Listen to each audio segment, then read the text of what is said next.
Top of the hour. We are back right here on Freedom 106.5 with the digital world with myself, Karen Rose. And as promised, we have another extremely insightful interview with a topic that has been catching the headlines over the past couple of months. And we really want to dive into that.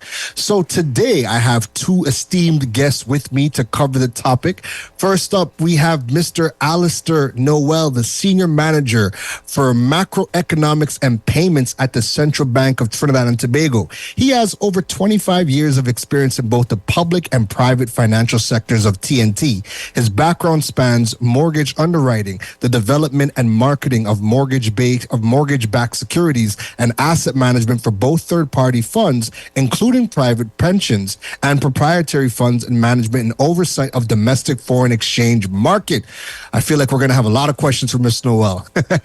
Over Mr. Noel's tenure at the central bank, he has contributed to several of the bank's initiatives. Notably, he led the bank's thrust in the establishment of the local bond exchange in 2008, which included the immobilization of government of Trinidad and Tobago paper certificated bonds. In that same year, he led the team responsible for the selection of the 8 initial foreign fund managers for the Heritage and Stabilization Fund. He also ensured that the bank's asset management resources were organized to be fully compliant under the fund, and was also lead for the business aspect of the project to implement a global investment performance standard, compliant portfolio management system in a private sector institution. As Senior Manager for Macroeconomics and Payments, his core functions include the oversight of 3 departments: statistics, research and payments, and market infrastructure.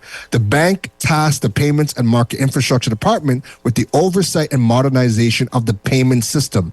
Mr. Noel regularly interacts with traditional payment providers and fintechs offering payment solutions. Apart from his duties at the central bank, Mr. Noel has served on several boards in varying capacities. At present, he is the chairman of the Trinidad and Tobago Payment Council and alternate director at the Deposit Insurance Corporation. Mr. Noel, well, thank you for joining us here on the Digital World. Next up, we have Mr. Wayne Nakhid. Mr. Nakhid is a strategic thinking business development professional with over 35 years of experience in information technology industry and an accomplished track record of building and cultivating relationships with business and IT leaders. Deep technical skills and knowledge of emerging technologies. He joined a large international ICT company in 1989, where he spent close to 30 years in various roles. The majority of those years were spent working with the government of TNT, and his last role was as the business development executive for the public sector in the English-speaking Caribbean, where he supported and managed client teams in the region in their sales and technical endeavors. He has been the recipient of many technical and achievement awards during his career. Mr. Wayne Nakhid joined the Ministry of Digital Transformation as the Deputy Chief Digital Officer in November 2021, where his primary responsibility is to develop and direct the strategy of program activities necessary for the effective engagement of all citizens and businesses in the delivery of the Ministry Digital Transformation Program. Directly engage with national and regional and international bodies in measuring, shaping, and reporting of the country's digital agenda, and assessing and ensuring compliance of our programs and projects, which are being delivered under the National Digital Mandate. As of 2023, he was promoted to the role of National Chief Digital Officer, where he is responsible for the development and implementation of the National Digital Transformation Strategy, providing leadership and guidance to the executive team. In his spare time, he tutors children and adults with learning disabilities using the Neurodevelopment of Words program, a specialized program developed to help improve learning difficulties and enrich language and functional skills. Internet is that being said, somebody could check about Mr. Noel. Ladies and gentlemen, welcome to the show, Mr. Alister Noel and Mr. Wayne Nakhid. Gentlemen, how are you doing today? I'm fine. And I'm good. I'm good, Mr. Rose. I'm going quite good. Looking forward to this program. I know there is some great things on the horizon for Trinidad and Tobago, and I believe you two are the gentlemen to really break it down and make it palatable to the listening audience, because we know we're seeing a lot of headlines. We're hearing a lot about this new technology that's coming out, and obviously when things are new and people haven't experienced it before, there's a lot of fears, there's a lot of misconceptions, a lot of misunderstandings. And again, I think this is a great opportunity for us to dive into some of the new things that you guys are getting into, but also to quell a lot of the fears and the misconceptions that the public may have. That being said, we are seeing the new talk or the conversation around the UPI system, this arrangement with the Trinidad and Tobago government and the government of India. Let's kind of start there. Break down what is the UPI and just break down, what this means for Trinidad and Tobago. Mr. Alister, you want to start us off? Yeah, I can start you off. Thanks again for having us here. Just want to kind of step back a bit and talk to people about fast payments. People know a number of types of ways we pay each other. We conduct transactions and stuff like that. And the UPI, which is named the, let me first start with fast payment. It's just basically mean it's a fast payment rail that most resemble cash. So therefore, in real time, 24/7, somebody through a digital instrument can pay you, and you can not only receive the money, but have use of that money within seconds. And that is basically what this new payment, this unified payment interface that we would have been so fortunate to strike a relationship, an agreement with the government of India that would have gone through their pains and have now a mature product that we think could assist people. Why is that important? As you rightly said, they have some distrust with digital money, and most of it is maybe education, most of it is trust and stuff like that. Even in some transaction, we still do with all the rails we have in Trinidad. So for example, if you're selling a car, you want to see a check of money in your hand, those kind of things. But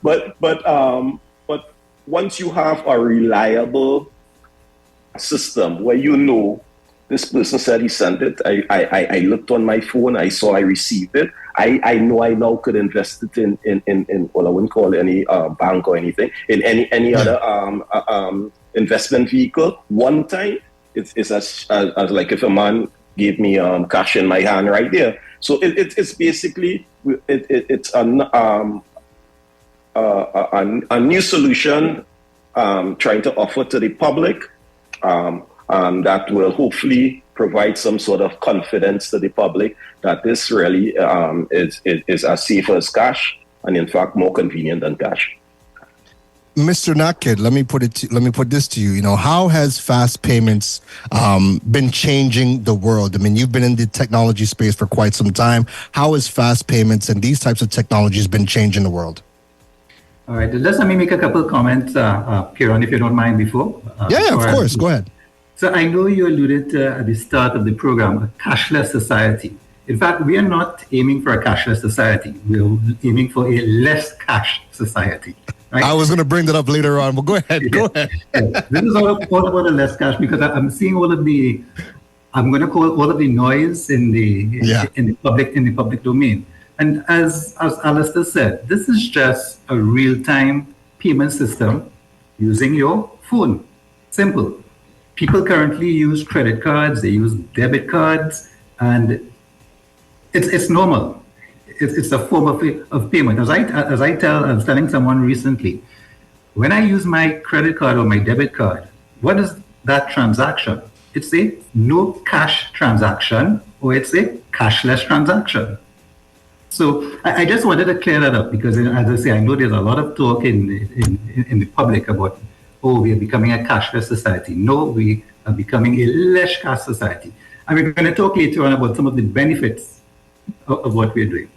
But what I have seen, I've had the pleasure, Karen, to travel to India to see this in action and how it has transformed their society. You go into the markets and you see all these market vendors and they have their QR codes and you go to pay and you just flash your phone, you scan in the QR code, blah, blah, blah, and payment is made. I've seen people do transactions amongst themselves, phone to phone, simple, flawless, secure. I've even had someone who, a street dweller who came up to me and he was obviously begging for money. And I said, no cash. He pulled out his phone. that blew me away. I must tell you, that blew me away. But that was the impact on just the society. And as I say, we're going to talk about some of the other benefits, the benefits to the fintech industry, the benefits to the banks, to the general public. This has impacted. And as I say, for natural reasons, I think this is a good way for us to go, and again, inherent with security. But I know we're going to come to that later. So I think this is having major impact on many countries around the world globally. In Jamaica recently, I believe they announced where their buses now, you don't need to have cash. Use your phone or your credit card to pay. So that is the impact about it. This is transformational. So that's all I'll say right now until we get into it. That's good. And again, I'm glad that you made that distinction, because I try to reinforce that as much as I can. Nowhere in the world is cashless. We have societies that have, like Norway is a great example, 1% of their transactions are conducted in cash. They still have cash, but people opt to use all of the digital channels available to them. I'm currently in Thailand right now. People are using cash all the time, but you know what? The digital systems are there, and when you see these things in action, you have that balance. So the people that want to use cash, great, you still have that as available, so it's cash isn't gone. But for the most part, there's a million different digital wallets or digital channels, and people are using that for everyday thing. I showed a video today of me going to the movies, and the kiosk. There's no humans in the kiosk. You're using any one of the debit cards, credit cards, or any one of the 20 digital wallets of your choice to pay for your movie tickets. But again, we'll dive into that a bit more. So, talk to us about this new unified payment system that is the arrangement that's being developed with the TNT government and the Indian government. What is that all about? We've seen the headlines, but give us a bit of a breakdown as to what exactly it is. You'd like me to take that, or Alister? Alister, you'd like me to take? Okay. So let me just give you a bit of background there, Kira. When the ministry was formed in 2021, our primary responsibility is the digital transformation, I'm going to say, of society, right? And one of the projects that we were looking at was what we refer to as connected communities. This is a play on smart cities. In order for us to become a smart city or smart island, as I like to say, we must start connecting communities. Connections are key. And when we went along this path, one of the use cases we always envisioned is that you should be able to go into any community. Let's say you're going to the market and you want to buy potatoes or lettuce or whatever. You use your phone to pay the vendor. That was always a concept, and that's what we came up with in 2022. It just so happened that a team of executives from the ministry traveled to India to look at their digital ID program, their Aadhaar program, where they uniquely identify all citizens and residents. And we saw a number of solutions in India, including UPI. And again, some of those examples that we just saw, where you can now do all of your purchases using your phone. This was exactly what we wanted. This is what we envisioned when we talked about connected communities. So what the ministry did as part of that exercise, of that engagement or that visit to India, we actually signed a memorandum of understanding between the Ministry of Digital Transformation and their equivalent in India. This was for technical cooperation. And the ministry, we are committed to using open source technologies, digital public infrastructure at scale, and UPI was at scale. We saw the actual impact that it made on all aspects of their society, from an economic perspective, on the availability of services to the ordinary citizen, the fintechs. So this is how we ended up in this position. We had this existing MOU within there, and we said, let's take advantage of that. And again, it met all of our criteria. Our National Digital Transformation Strategy 2024-2027, which builds on the ICT Blueprint 2018-2022, refers to the use of open source technologies. We want to be able to develop and create our own applications here in Trinidad, and we saw that opportunity with using UPI. So that is actually how it came about. And we recognize that we could not have done this by ourselves because there are implications with UPI. A key stakeholder in this whole program was the Ministry of Finance. Another key stakeholder is the Central Bank of Trinidad and Tobago. So we needed to bring them on board. I think they saw it, they loved it, just like we did. And here we are together in this. I must tell you, this is a strategic partnership that we've developed amongst these three key stakeholders. And we're going to move forward. We are going to move forward. I'm loving it, and I really hope so, because again, when you travel and you see how the different countries are leveraging all of these technologies, and I try to catch videos whenever I can, but I try to show people, look, even the people in their 60s and 70s are paying for street food via a QR code and sending money to other vendors who are up there in age as well. It's people from all ages using the technology. So, again, we need to see more of that. Now, Mr. Noel, did you want to chime in on that as well from where you sit with the central bank? Well, from the central bank perspective, right? If you look at our strategic plan, one of our objectives was to modernize our payment space. And before UPI came along, we looked at many alternatives. IDB has a few. We look at the African Development Bank example, the Brazilian PIX, or all of these things. And the ministry were far along in this process. We looked at it, and from a central bank perspective, we just wanted a safe, secure product. And we believe that this has the potential, and we fully support the implementation of this. The banks are will be quite involved, and we know we have to therefore play a leading role in this. And we're not unaccustomed in leading things in the financial sector. You may recall the creation of the UTC long time ago was led by the central bank, the stock exchange, all those things we had leadership role, but because we think this is really a game changer.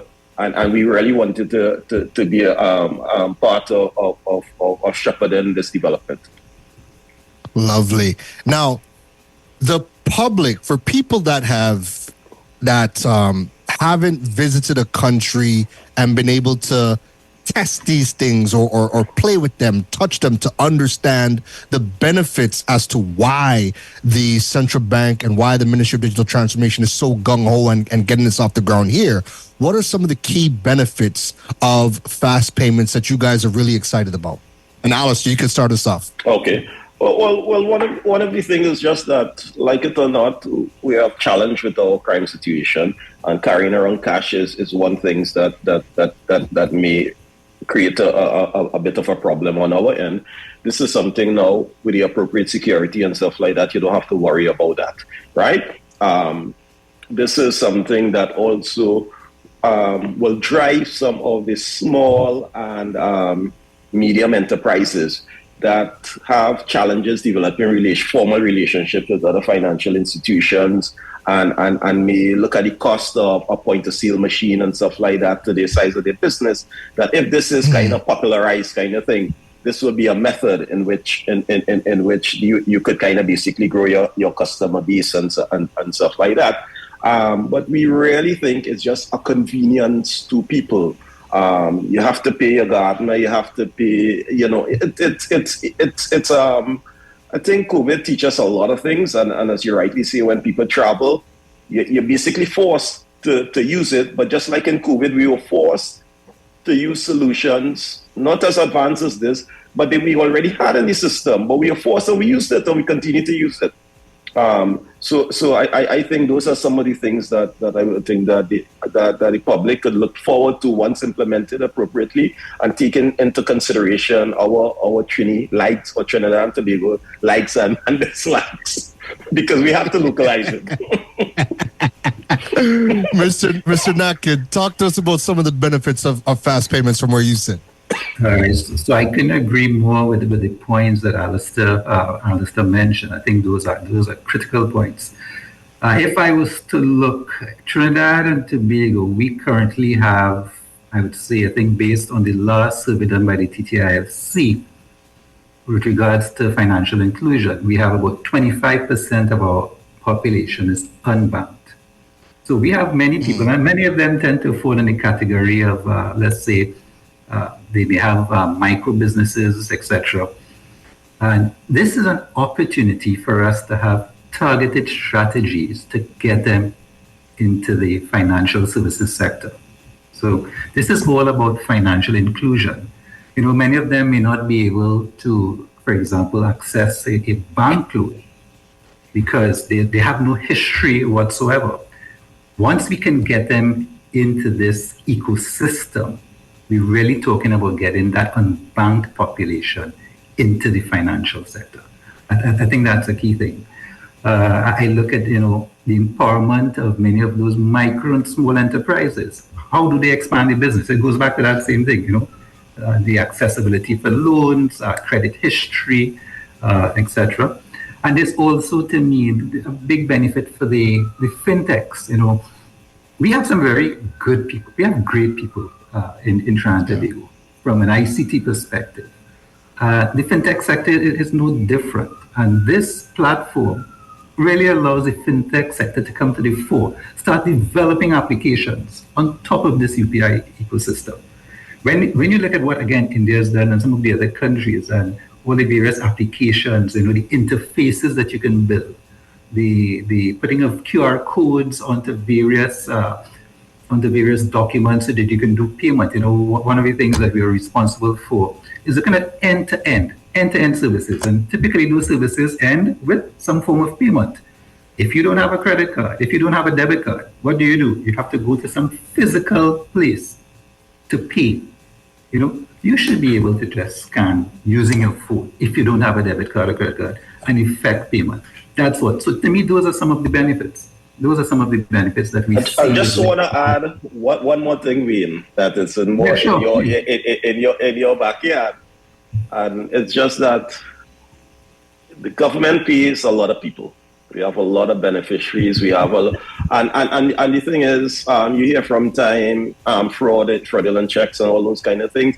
But also, I don't think nobody who's waiting on, let's say, that need and who's waiting on a check or a grant knows how long it takes than that person.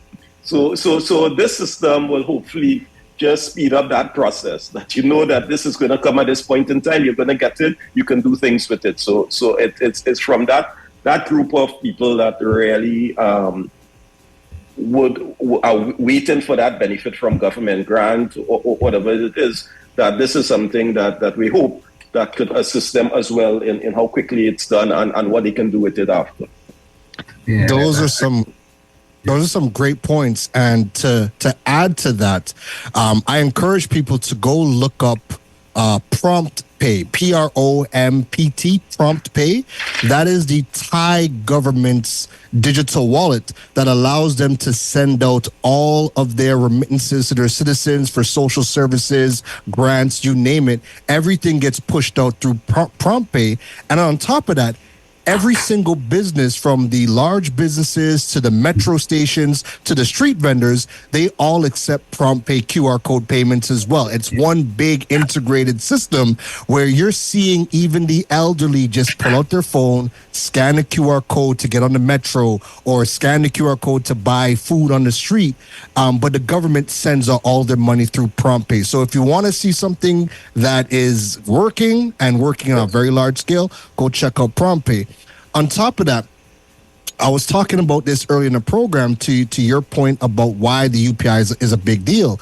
One of the things that Asia is doing is they're connecting all of Asia through commerce. So things like WeChat Pay, Alipay, these are payment tools and digital wallets that are actually zipping or taking away market share from bank cards and credit cards, because now people who have been unbanked and don't have traditional bank accounts can sign up for Alipay, get payments into these things, and still utilize applications across Asia, not just limited to China, but you can utilize applications in almost all of Asia because they all accept things like WeChat Pay and Alipay. So these payment tools can really help the unbanked population with fintech solutions versus, all of the headache that we kind of go to get into the traditional banking system, right?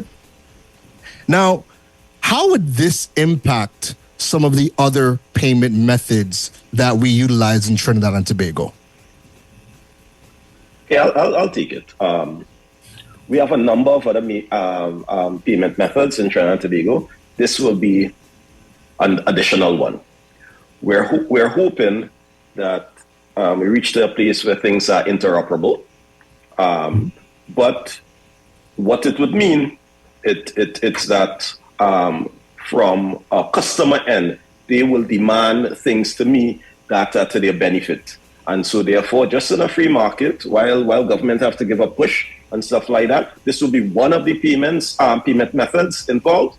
It's just, I know, for example, some of our commercial banks will like checks to die, but checks still are wrong because of certain reasons. But we're hoping that shinier, more efficient, and people have confidence in these methods, it will mean that some things will maybe be reduced in use, and some things will increase. But this will just be another method. But we're hoping it's almost a kind of a uniter, in the sense that this payment facility, hopefully it could operate with a number of other methods. Great. Mr. Nakhid, you want to chime in on that one? Yeah, again, I couldn't agree more with what Alister just said. I see this instant payment rail as really increased technical resiliency of the existing current payment ecosystems. This is just another channel which will enhance the existing ecosystem. So again, I couldn't agree more. When we looked at this initially, the intent is not for it to be, as I say, a competitive rail. This is complementary to the existing infrastructure. We want to give citizens choice. That's what we want to give citizens and residents, the choice to use the systems that they are comfortable with. So I think this is a perfect segue into one of the big myths and misconceptions about these new financial solutions. And we have heard from people in high places, right? But it's a good time for us to debunk it, that these new tools are going to incur digital charges when doing transactions, right? And these things are going to increase the cost of doing business. And we know that that's one of the biggest myths. So break down how these fast payments and these digital tools do not increase the cost of doing business or the cost per transaction. I'll take a first stab of it. I think what people fail to look at of the current state. What is the cost of using cash all the time? People don't look at that. Mm-hmm. That is, you have, in some cases, you have a lot of hidden costs, but it's a cost. You pay for it eventually in the goods, in the product, and whatever, for somebody to go walk to the bank, security, or all these things, right? But in this instance, I will say that, yes, there's cost of infrastructure, there's cost of the software, but we deem this a bit of a pseudo public good, in the sense that this is led by the government through MDT, and so therefore there's a significant cost there that our people would have paid up front, meaning the taxpayers would have paid up front, and the hope is that going forward, that will be taken into consideration in treating the cost. because we're still going to be dealing with your bankers, your bank accounts and stuff like that. But I just kind of caution people to look at the cost of using the current cash now. And if it is really reflect, I would think that it wouldn't be in such a situation that you're saying that, oh, this is so much more expensive. But having said that, as the regulator, as somebody who convenes these parties, stakeholders to bring this into being, that is something that as a central bank we will also look at. Yeah, Mr. Nakhid? Yeah, I guess, Kieran, you would be familiar having traveled abroad to Thailand, living in Thailand right now, and you know what the cost to do those transactions. I'm sure they are minimal. In India, they are practically zero. So if I wanted to send you money now, I could send you $100 TT. There's no charge. And there was a reason why that was done. You know, I always tell people, I give them the example. If I want to encourage Trinidadians and Tobagonians to use this system, I can't tell them, okay, here you have $100 in cash. But you know what? I'm going to give you that $100 into a digital, let's say a digital type wallet. But every time you use it, you're going to pay $1, $2, or $3. There will be no adoption whatsoever. So we will be working closely with the Central Bank and the Ministry of Finance to make sure that whatever we do, the fee structure to using this will not be a major impact, it will not be a deterrent to anyone. And when I say anyone within society, if we are looking to create that mass adoption. India did it, and again, India, you know the population of India and the amount of people who live below the poverty line, but many of them are using it to conduct their business. So it's something that we need to take a look at. You know, and when we look at costs, I was alluded to the cost of maintaining point-of-sale terminals, you're looking at the cost of maintaining ATM machines, putting in physical infrastructure, such as banks, and tellers, and all that. That is more or less eliminated that. And, you know, people might say, well, isn't that not an impact to the banks? But again, the banks, they came on board and they saw the benefits of moving to this payment system because they were able to actually drive revenue where it was meaningful, which is targeting now new clients and offering them services. So yes, I agree. When I look at this, I think this is going to lower those fees. Lower them considerably, that it makes it attractive for everyone to start using digital payments. Those are very great points. I'll also add in that when you have a point of sale system and somebody is using their debit card or a credit card, there is that fee per transaction. And if it's a credit card, it could be anywhere from 3 to 5%, depending on whatever the arrangement was with the business. Here in Thailand, they straight up tell you, you're paying with credit card, we're passing that fee on to you. However, if you're using the digital wallets, any one of the digital wallets, there's no fee to send that money to us. So again, when you're presented with the option, I could use my credit card or my bank card, but I'm going to pay that 3% or 5% fee for that transaction because the credit cards do have a higher cost. Or you could use any one of the digital wallets, the fintech solutions, and there's no cost to now pay for those goods. These are some of the key benefits that can reduce costs per transaction that, you know, we're hoping the UPI comes in and it's relatively something similar as well here in Trinidad and Tobago. Now, what are some of the milestones of this implementation so far? Alister, you'd like me to take that? Okay. Yes, please.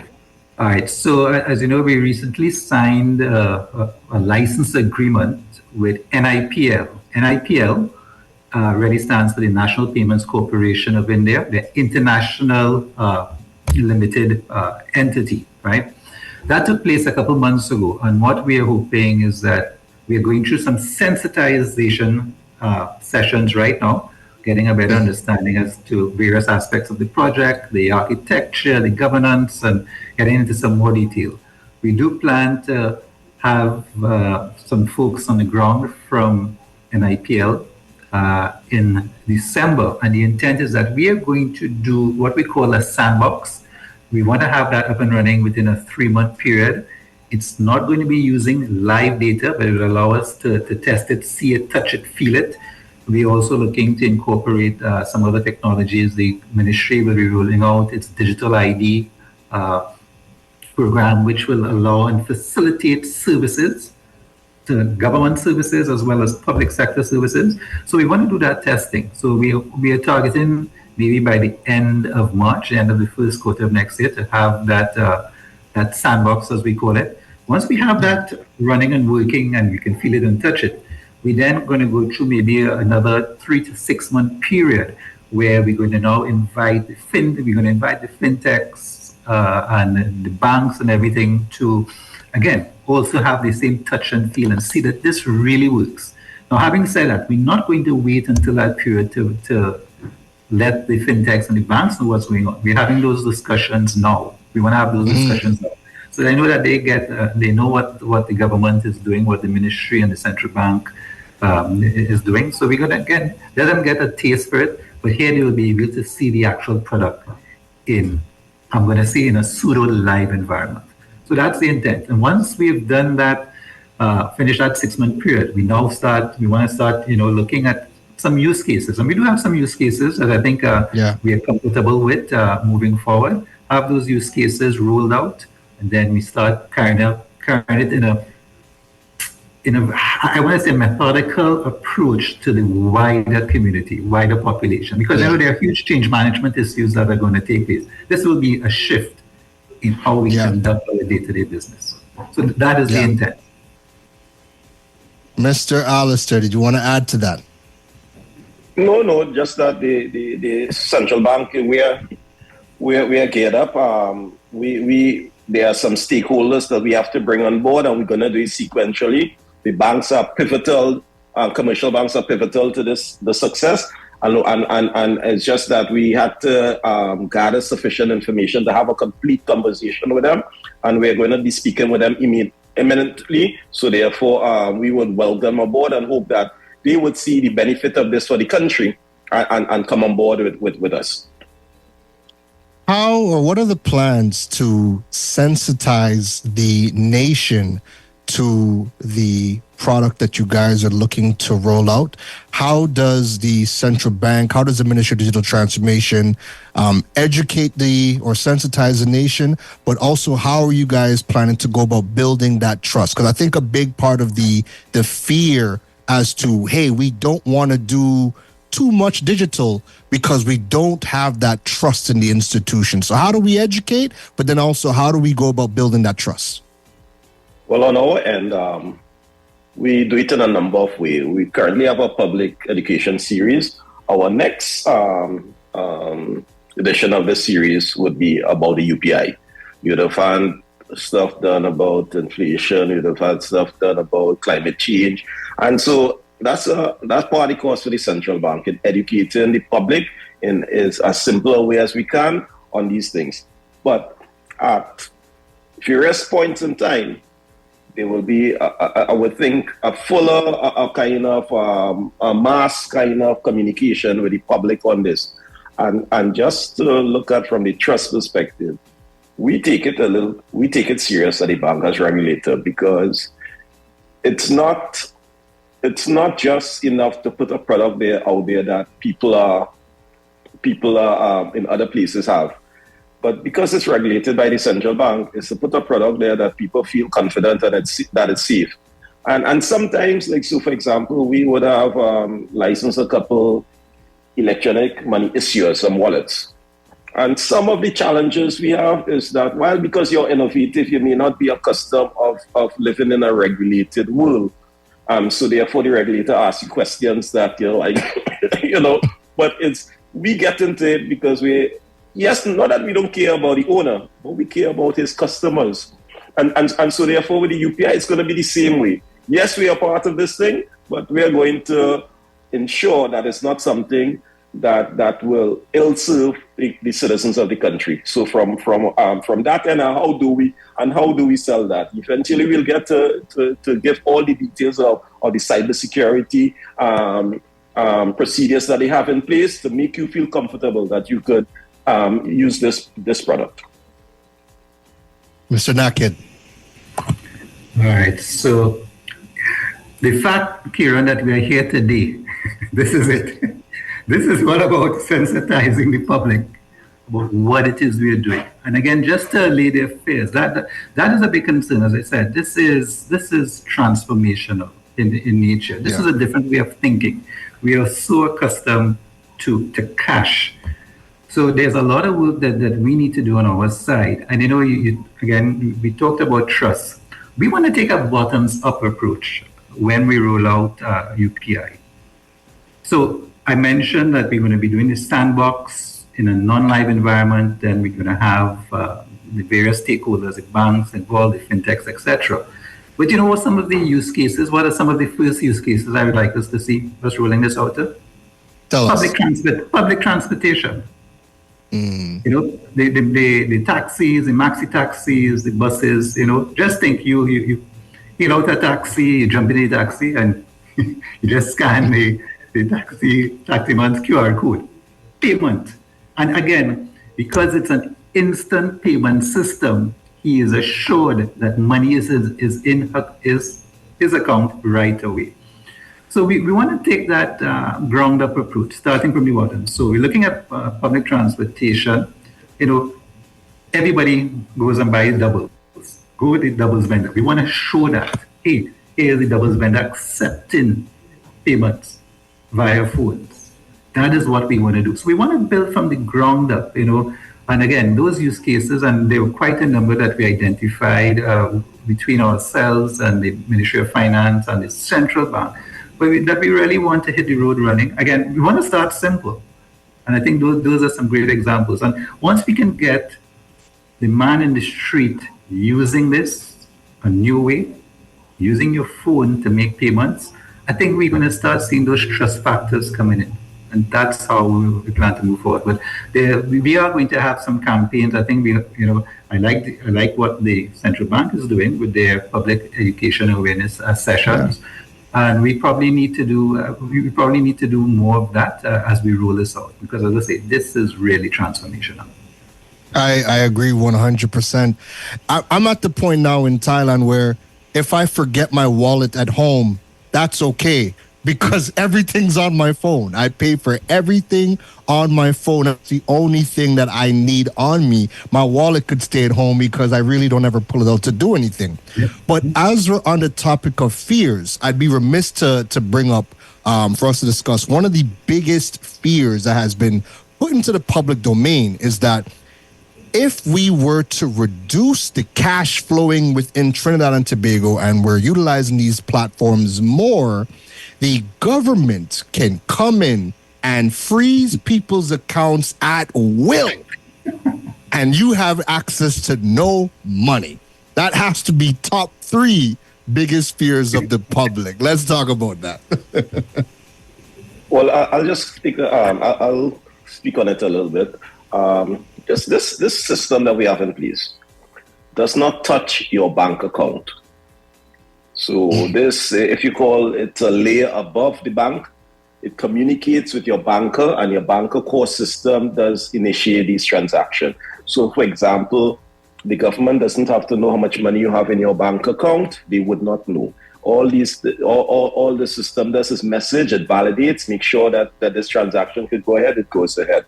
And so from that perspective, you have no fear that there's this entity here that interfering with your balances. There's nothing like that. This is purely the business of you and your banker.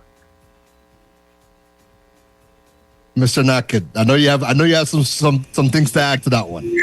No. In fact, Alister summed it up nicely. All this system is really just giving you the ability to use your phone to pay. So right now, people use debit cards. Is there any fear when you use your debit card? When you use your debit card, again, you're using cash from your bank account. This is a bank-to-bank transaction that's taking place. What we're saying, use your phone to do it. You may not have a credit card, you may not have a debit card. That's all it is.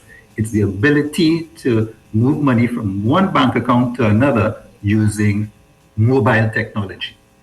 And I just want to add, you don't even have to have a smartphone. You can use a feature phone to use these transactions. Because I know, Karen, one of the comments that, well, people may think that this is a digital wallet.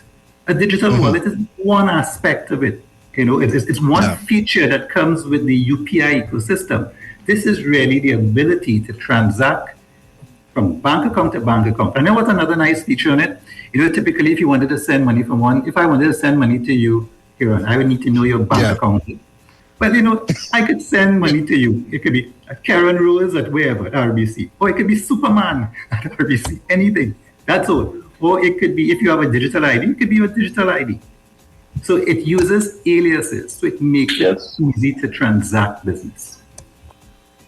Yeah, and I mean, the fast payment is sorely needed because we know right now when you're adding payees currently, and you have to send the money before 12 p.m. or otherwise the transaction is not going to happen that same day. It'll happen the following day. If you do it on the Friday, you're getting it Monday. These are the things that we need in order to, really enhance the commerce that is happening. Now, I think that's what I was going to say. I think that's the beauty of the system. This is instant. So people are going to say, hey, I don't have to wait until the next day or next few hours. I'm going to see my money right away. Real-time, instant payment system. That's all we are implementing using your phone. That's it. And to your point about trust, that will improve trust, if you see it. Exactly. When you're seeing it right away, correct. Now, at the beginning, Mr. Nakhid, you started to go down the road of talking about the most, to me, in this space, it has become the most polarizing word, and that is cashless society, right? When it's become a word that whenever you say it in Trinidad and Tobago right now, it just gives people this jitters, and it gives them a feeling of unease when they're hearing things about cashless society. So now that we have Mr. Noel here from the Central Bank and we have Mr. Nakhid here from the Ministry of Digital Transformation, talk to us about, what are some of the goals of TNT when it comes to reducing cash? Like, is there a percentage you guys are looking to get to? As I mentioned earlier, Norway transacts 1% of their transactions in cash. 99% is all digital channels. Is there a number that you guys are looking to get to in terms of reducing the transactions in cash? From the bank end, there's no number. I know some of our regional central banks, they have targets and stuff like that. We don't have a target. We always talk about promotion of electronic payments and stuff like that because of the advantages. And why, selfishly, from our end, we don't print our own monies. So we have to go to put the order in England, bring it down. There's the host of security goes along with it. Yes, we get what they call CNH on some of these things. But my point is a cheaper alternative to us would be to reduce the amount of actual cash needed in the system, right? Because it's a cost to the bank and therefore a cost to the people of Trinidad and Tobago. So we don't have a target, but we always try to promote safe and efficient ways electronically of doing things. Right.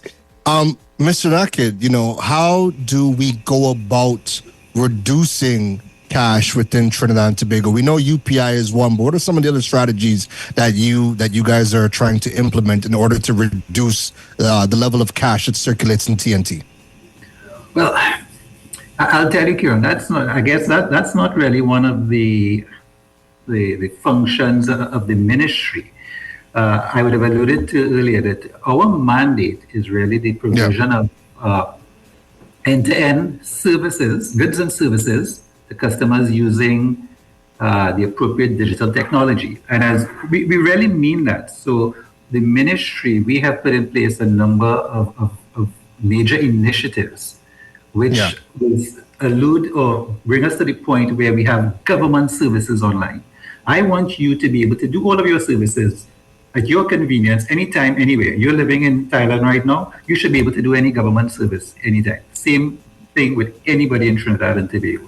So as we look to bring more and more government services online, and we do have some other solutions, maybe we can talk about that another time, that we are going to be rolling out. And it's all meant to target services to citizens and residents of Trinidad and Tobago. And as I mentioned, if I say end to end, it always ends with some form of payment. Yeah. You shouldn't have to go to a physical building and pay cash. So whether you use a credit card, a debit card, whether you use a UPI, a digital wallet, whatever. So that's what we are trying to encourage. We are looking to build the digital economy, and there are many connotations to that. And when I say that, we want to promote and foster the next generation of ICT developers, data scientists, cybersecurity experts, the next set of fintech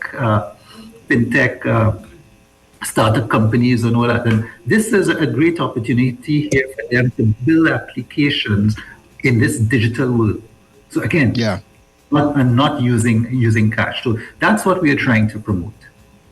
That's beautiful. And I think, as we have a couple minutes left before we wrap up, one of the keys to the emerging fintech solutions that the central bank has rolled out, and I know the Ministry of Digital Transformation is a big part of, is this e-money license.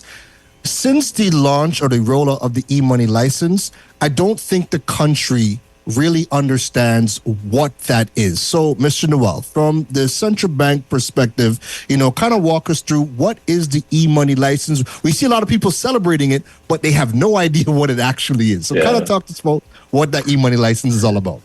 It's basically an electronic wallet that you can place some funds in to store value, operated by, we have a couple I don't want to call their names but right now, but a couple of people that would have issued them. And what it gives to somebody who would have, let's say, joined this wallet is that it gives you monies on your phone, and with people who are willing to accept in the same wallet, you can exchange with you can pay things, you can receive funds without a bank account. You load it with at various agents of the sponsor of the wallet, and you can even cash out at various points in time.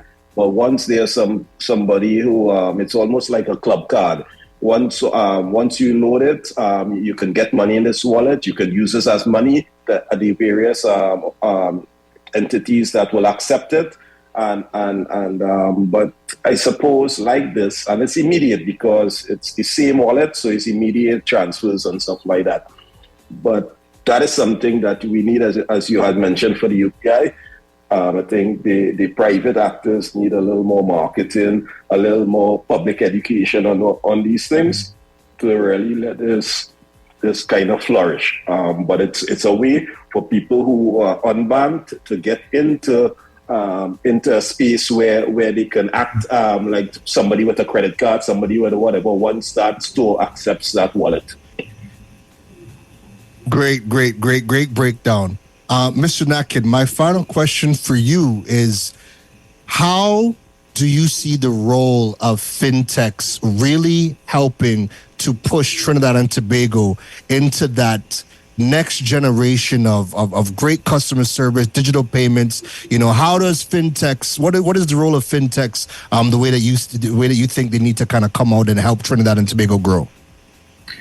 Well, I think they do play an important role. If I look again, I know we've been talking about India. If you look at what India has done and where they would like to position themselves by 2027 as the third largest economy in the world, a lot of that is being built on the ICT infrastructure as well as the financial services sector. Fintechs are playing a huge role in driving India's economy. And I think they also have a role to play. In fact, I would like to see them leading this initiative. The MDT and the Ministry of Finance and the Central Bank, we are putting in this infrastructure. It's really for the fintech community to drive this. I think there are a wealth of opportunities to create applications targeting many of the people who will plan to use UPI. As I mentioned, we have a mandate to grow the contribution of the ICT sector to GDP. We look at what other countries have done, the Estonias of the world, who have no resources whatsoever, Singapore, who have no resources, but they have built a vibrant ICT community. And I think that's where the fintech sector is going to lead. And this, I think, will take us forward to making a bigger contribution to the ICT sector in Trinidad and Tobago, as well as the economy. So there is a role to play, and I think this UPI ecosystem gives them that opportunity. Lovely. Mr. Noel, closing remarks on the UPI system and why TNT should be excited to get their hands on it and finally use it. I think for the ones that have not traveled, right? The ones that have traveled, I don't have to say anything. You're forced into these things and you can see the automatic benefit. But the ones that travel, some of the pain points you have, just transferring funds from a bank to a bank, and the time it takes, the confirmation, all those kind of worries. In fact, now sometimes you have to physically go to some places to pay cash and to people cash. This will address some of those pain points. There may be certain situations it may not treat with, but you know what? The conversation we had before about these fintechs finding solution to the problems that we have. I think we're resourceful people, creative people, and we will find solutions. But this will assist us with some of our in our training program, all our long line and stuff like that. We accustomed to, I'm hoping that will be reduced. I think Chinese can understand me when I say that. Yes. Mr. Nakhid, closing remarks. Why should the nation be excited for the UPI and all of its benefits that you guys have cooking up in the workshop? Well, I will say, Kieran, we're looking at a safe and secure mode of conducting business. You no longer need to work with thousands of dollars on your person to pay anyone. I think those days are far gone. I want to pay my gardener, I want to pay a maid, I want to transfer money to you. Simple and easy, anytime, anywhere. Convenience. This is all about convenience and the ease of doing business. So that's what I'll say right now.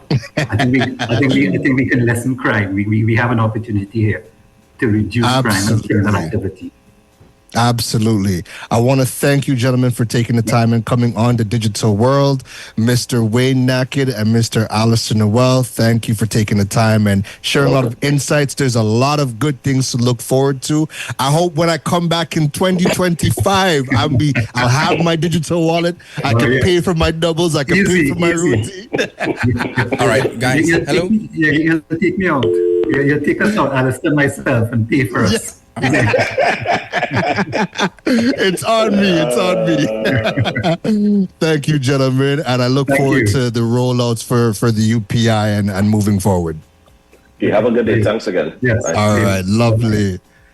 All right, so ladies and gentlemen, that was Mr. Wayne Nakhid from the Ministry of Digital Transformation and Mr. Alister Noel from the Central Bank of Trinidad and Tobago. We are going to take a break. I need to drink some water. We got to pay some bills. Davey, do your thing.